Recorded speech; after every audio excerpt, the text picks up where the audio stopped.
விஜய் கட்சி ஆரம்பிச்சும் போது அவர் சீமான் கழுத்து மேல கால் வச்சு தான் கட்சி ஆரம்பிச்சிருக்காரு. அந்த கதையை முடிக்கிறாரு.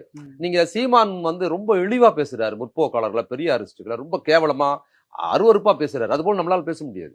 நம்ம சில பெரியாரிக தொடர்கள் அவங்க எல்லாம் பேசுறாங்க, அது வந்து எடுபடாது. அது சீமானை வளர்த்துதான் விடும். ஒரு முற்போக்காளர்கள் சீமான் மாதிரியான ரொம்ப கழிச்சடைத்தனமா பிற்போக்குத்தனமா சீமான் கட்சியில் இருக்கிறவங்க என்ன வேணுமாலும் எளிவா பேசுறாங்கல்ல, எதை வேணுமாலும் அவதூறா, அதுக்கெல்லாம் நீங்க முற்போக்காளர் பதில் கொடுத்துட்டு இருந்தீங்கன்னா அவங்க அதை நோக்கி தான் வராங்க. அதை வச்சு வளர்றதுக்கு தான். அவங்க வந்து என்னன்னா நீங்க வீழ்த்த முடியாது. முற்போக்காளர் அவனோட ரோட்ல வரது போறீங்க, நீங்க ஒரு சாதாரண ஆள், அவன் வந்து உங்களை வந்து கெட்ட வார்த்தையில இஷ்டத்துக்கு திட்டுறான், நீங்க திட்டுவீங்களா? திருப்பி தவிர்த்துட்டு தான் போவீங்க. அவனோட நீங்க ரோட்ல சண்டை போட முடியாது. அது மாதிரிதான் முற்போக்காளருக்கும் சீமானுக்கும் நடக்கிற பிரச்சனை. ஆனா சீமானை யார் வீழ்த்த முடியும்? சீமானை நம்ம திட்ட முடியாது. சீமானை விடவும் மோசமா பேசுறவங்க தான் திட்ட முடியும். அப்ப விஜய் அதை வீழ்த்த முடியும். விஜய் ரசிகர்கள் சீமானை வீழ்த்த முடியும். அவங்க தான் டாலி பண்ண முடியும். நீங்க விஜயலட்சுமி மாதிரி நம்ம பேச முடியாது சீமானை. நீ எவ்வளவுதான் முட்டு கொடுத்தா எங்க வீரனா, விஜயலட்சுமி அந்த ஒரு பெண் வந்து வீடியோ போட்டாங்கன்னா நம்ம சொல்ல முடியாத அளவுக்கு பேசுறது. சீமான் உனக்கு மரியாதை அவ்வளவுதான் அப்படின்னு சொல்லிட்டு அடுத்தது என்ன சொல்றாங்க அவங்க?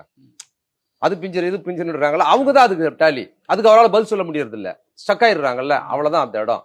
அது மாதிரிதான் விஜய் குரூப். இந்த விஜய் குரூப் சீமான் மாதிரி இன்னொரு தற்கூரிகளின் தலைவனாக சீமான் தான் இருந்தாரு. அந்த பதவி அவர்கிட்ட தான் இருந்தது. அதனாலதான் அவதூறா எதை வேணுமாலும் பேசுவாரு, வாதிக்க மாட்டாரு, கண்ட மேடிக்கு எதை வேணுமாலும் ஆதரிப்பாரு, அவரே எதிர்ப்பாரு. இந்த பெரியார் குறித்த அவதூறு கூட இது வந்து நாம் தமிழர் ஆரம்பிக்கிறதுக்கு முன்னால அவர் பெரியார் ஆதரிக்கல. நாம் தமிழர் ஆரம்பிச்சு 2 வருஷத்துக்கு முன்னால வரைக்கும் பெரியார் போஸ்டர் ஒட்டிட்டு இருந்தாங்க, இல்ல ஒட்டிட்டு தானே இருந்தாங்க.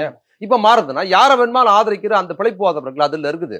இப்ப நீங்க அவர் கூட போய் என்ன பேச முடியும்? இப்ப விஜய் பாத்தீங்கன்னா இந்த தற்குறி சீமான் மாதிரியான ஒரு ரவுடித்தனமான தற்குறியை விஜய் ரசிகர்கள் மாதிரியான ஒரு தற்குறிகள் தான் காலி பண்ண முடியும். இப்ப தற்குறியில நான் தாண்டா நம்பர் 1 இல்ல நீ தாண்டா நம்பர் 1ங்கிற சண்டை தான் அவங்களுக்குள்ள நடக்குது. அதனால அது அதுல வந்து விஜய் கட்சி வளருவதால் சீமான் கட்சி அழிக்கப்படுதுங்கிறதுனால இவங்க அந்த அழிக்கிற நேரத்தில் குய்ய முறைன்னு இவங்க கத்துறாங்க. அது ஒரு ரோல்.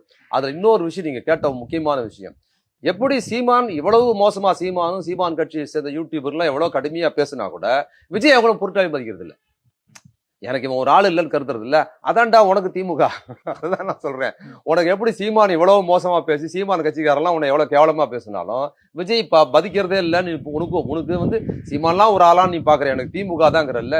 உனக்கு சீமான்லாம் ஒரு ஆளான்னா திமுகவுக்கு நீ ஒரு சீமான் தான், நீ எல்லாம் ஒரு ஆளா திமுகவுக்கு? அவ்வளவுதான் இல்ல.